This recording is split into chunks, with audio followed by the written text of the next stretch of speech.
শুভেন্দু তুই একটু বেশি করে চিৎকার চেঁচামেচি করিস তো।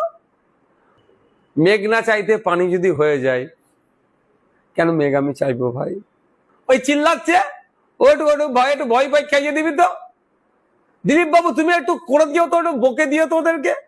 সুকান্ত বাবু তুমি একটু করে দিও তো। এই গল্প শুনিয়ে মুসলমানদের ভয় দেখিয়ে দিচ্ছে।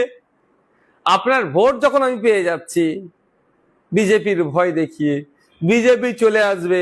আজকে কালকে যদি ভোট হয়, স্বচ্ছভাবে ভোট হয়, বিজেপি 50টাও সিট পাবে না। আর তৃণমূল কোথায় নেমে আসবে খুঁজে পাবেন না। বিরোধীরা এমন জায়গায় দাঁড়িয়েছে, অবিজেপি অতি। কিন্তু আপনারই চাচা যান তোয়া সিদ্দিকী হুজুর, তিনি 100 বার মমতা ব্যানার্জিকে বলেছে যে দীঘাতে একটা ছোট্ট হলেও মসজিদ করে দিচ্ছে না। কি বলবেন? মেঘ না চাইতে পানি যদি হয়ে যায়, কেন মেঘ আমি চাইবো ভাই?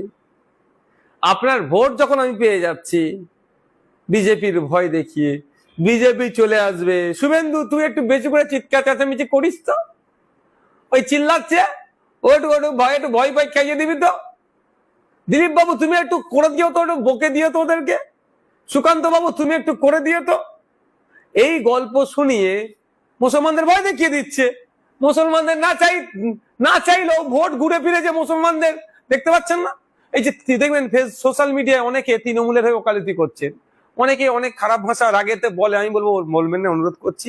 অনেকে বলে চটি চাটা হ্যান ত্যান, ব্যাপারটা অনেকে সবাই চটি চাটা নয়, অনেকে ভয়ে তৃণমূলের হয়ে ওকালতি করে। সবাই টাকা পায় না তৃণমূলের কাছ থেকে, অনেকে ভয়ে উপযাচক হয়ে তৃণমূলের হয়ে কথা বলে, কারণ বিজেপি নাকি চলে আসবে। বিজেপি আসবে না, বিজেপি আসার জায়গা নাই। আজকে কালকে যদি ভোট হয়, স্বচ্ছভাবে ভোট হয়, বিজেপি 50টাও সিট পাবে না। আর তৃণমূল কোথায় নেমে আসবে খুঁজে পাবেন না। বিরোধীরা এমন জায়গায় দাঁড়িয়েছে, অবিজেপি অতৃণমূল শক্তি। মানুষ, হিন্দু সমাজের মানুষ যারা বিজেপিকে ভোট দিয়েছে, তারা বুঝতে পারছে হে ভোট হিন্দু খাতরে মেয়ে বলে নিজের গতিটাকে বাঁচাচ্ছে এরা, আসলে ওদের গদি খাতরে মেয়ে। আর মুসলমানরা বুঝতে পারছে বিজেপির ভয় দেখিয়ে শুভেন্দু বাবু একের পর এক বাজে মন্তব্য করে বেড়াচ্ছে, তার বিরুদ্ধে কেন ব্যবস্থা গ্রহণ হচ্ছে না?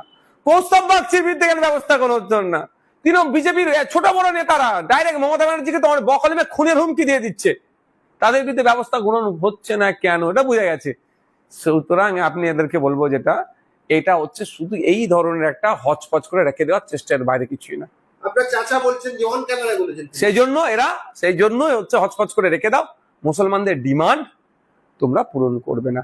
একটা ছোট্ট উদাহরণ দিচ্ছি, মসজিদ নতুন করে করতে বলেছে, করেনি, এটা তো বিতর্ক। তো আলী